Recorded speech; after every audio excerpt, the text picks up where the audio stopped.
मेरा क्या कसूर।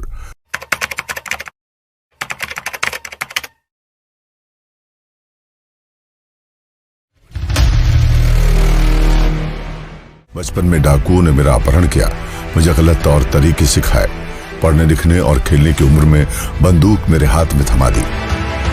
डकैतों ने खुद को क्रांतिकारी बताते हुए मेरी भावनाओं को कुचल दिया। माँ बाप से दूर करके मुझसे प्यार, स्नेह और ममता छीन ली। मेरा बचपन बिहड़ में खो गया। उनके तमाम अपराधों की सजा मुझे भुगतनी पड़ी, जबकि मुझे मेरा खोया हुआ बचपन लौटाया जाना था। मेरी जिंदगी संवारने की जगह तबाह कर दी। क्या यही इंसाफ है? कहानी है डाकू निर्भय सिंह गुर्जर के मुंह बोले बेटे श्याम सिंह जाटव की। श्याम पर उत्तर प्रदेश और मध्य प्रदेश की पुलिस ने कई गंभीर अपराध कायम किए थे। इनकी सजा उसे जवानी में जेल जाकर चुकानी पड़ी। श्याम सिंह का जब निर्भय ने अपहरण किया था तब वो नाबालिग था। उसे इतनी भी समझ नहीं थी कि वो अपने अपहरणकर्ता को नफरत करे या प्यार। उसने डाकू निर्भय को पिता माना और अपने असली परिवार के पास लौटने से इनकार कर दिया। मैंने कहा मैं घर नहीं जाऊंगा, मैं आपकी संगी अपनी जान दे दूंगा, लेकिन आपको छोड़ के नहीं जाऊंगा।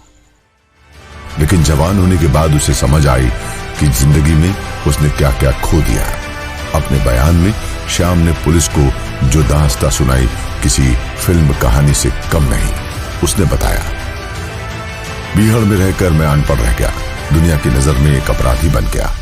मेरा कोई वजूद नहीं था, बस सरदार का दत्तक पुत्र कहलाता था और उसके पीछे सरदार का अलग स्वार्थ था। मैं पढ़ नहीं सका। मैं कुछ बनना चाहता था ताकि मेरी जिंदगी को संवार सकूं। बाहर रहता तो मैं पुलिस अफसर भी बन सकता था, लेकिन ये संभव नहीं हो सका। नए नए आदमियों का क्या नाम है संरक्षण करके और उनको क्या नाम है देश के खिलाफ बनाता है। जैसे मैं क्या आज मैं बड़ा होकर अपने माँ बाप के पास रहता तो क्या मैं पुलिस वाला भी बन सकता था, फौज में भी भर्ती हो सकता था, डॉक्टर बन सकता था, इंजीनियर बन सकता था, लेकिन आज निर्भय ने मुझे कलंकी बना दिया है। डाकू ने मेरी शादी अपनी मर्जी से करा दी। मेरी पत्नी भी नाबालिग थी, वो दीन दुनिया नहीं जानती थी। उसको भी अपहरण करके बिहड़ में लाया गया था। परिवार से बिछड़ने का गम उसके लिए किसी मौत से कम नहीं था। शादी के बाद वो गिरोह के सदस्यों और सरदार की बुरी नजरों से घिरी रहती थी। मुझे अपनी पत्नी से अलग से बात करने नहीं दी जाती थी। मेरा उसका रिश्ता सिर्फ दिखावे का था। असल में सरदार की नजर मेरी पत्नी पर थी, जो बाद में खुलकर सामने आ गई। मैंने जब उससे सवाल किए तो वो अपनी जान बचाने की खातिर मेरे ही खिलाफ हो गए। सरदार भी खुलकर मनमानी करने लगा। उसने मेरी पत्नी को अपनी रखैल बना लिया। जब हम पति पत्नी में मनमुटाव बढ़ गया तो पत्नी आक्रामक हो गई। मुझे अपनी जान बचाने के लिए सरदार की पत्नी नीलम की मदद लेनी पड़ी। वो भी सरदार के अवैध रिश्ते को जान चुकी थी और उससे छुटकारा चाहती थी। बात 31 जनवरी 2004 की है। नीलम और मैं एक दिन मौका पाकर गिरोह से निकल पड़े और बिहड़ में गुम हो गए। हमने दूसरों की मदद से पुलिस से संपर्क किया और अंततः कानून की शरण में आकर अपनी जान बचाई। हमारे भागने को लेकर सरदार ने कई तरह की अफवाहें उड़ाई।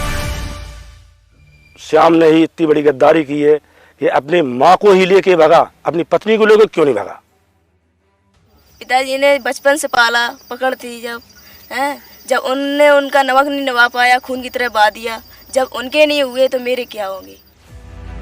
अवैध संबंध करार देते हुए हमारी मौत की घोषणा भी कर दी, लेकिन हमने पुलिस के सामने सरेंडर कर दिया। पुलिस ने ही हमें बचाए रखा। हम गिरोह से दूर तो थे, लेकिन गिरोह से सब पाप हमारे सर मढ़ दिए गए। हमारे ऊपर हत्या की कोशिश, बलवा, डकैती, लूट और ना जाने कितने अपराधों के इल्जाम लगे और हमें जेल जाना पड़ा। एक डकैत के चुंगल में फंसे नाबालिग बच्चे के लिए क्या भविष्य बनता है? ऐसे बच्चों के लिए सरकार और कानून के पास क्या रास्ता है?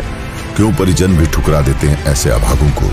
सरकार क्यों कुछ नहीं करती ऐसे बच्चों के भविष्य के लिए? श्याम ने करीब 8 वर्ष तक निर्भय सिंह के गिरोह के लिए काम किया। इस दौरान उस पर उत्तर प्रदेश के कानपुर, उरई, इटावा, औरैया और मध्य प्रदेश के भिंड जिले के करीब 36 मुकदमे लग गए। 31 जुलाई 2004 को श्याम जाटव ने पुलिस के सामने आत्मसमर्पण कर जान तो बचा ली, लेकिन खुली हवा में सांस लेने के लिए उसे 14 साल जेल में रहकर कानूनी प्रक्रिया से जूझना पड़ा। पुलिस ने तो श्याम पर दर्जनों मुकदमे दर्ज किए, लेकिन अदालत ने उसे डाकू नहीं माना। एक के बाद एक करके सभी मुकदमों से वो बरी हो गया। 36 साल की उम्र में श्याम अपने परिवार के बीच आम इंसान की तरह जिंदगी गुजारना चाहता था। 10 मई 2018 को अपर जिला एवं सत्र न्यायाधीश के समक्ष चल रहे अंतिम केस में बरी होने के बाद श्याम को आजादी मिली, लेकिन तब तक उसके जीवन का गोल्डन पीरियड बर्बाद हो चुका था। श्याम के जीवन में चुनौतियां कभी कम नहीं हुई, इस पर चर्चा फिर कभी करेंगे।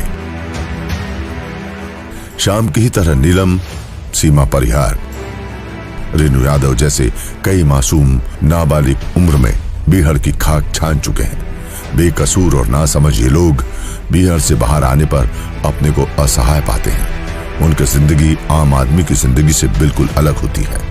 ताउम्र वे अपने माथे का कलंक धोने में गुजार देते हैं।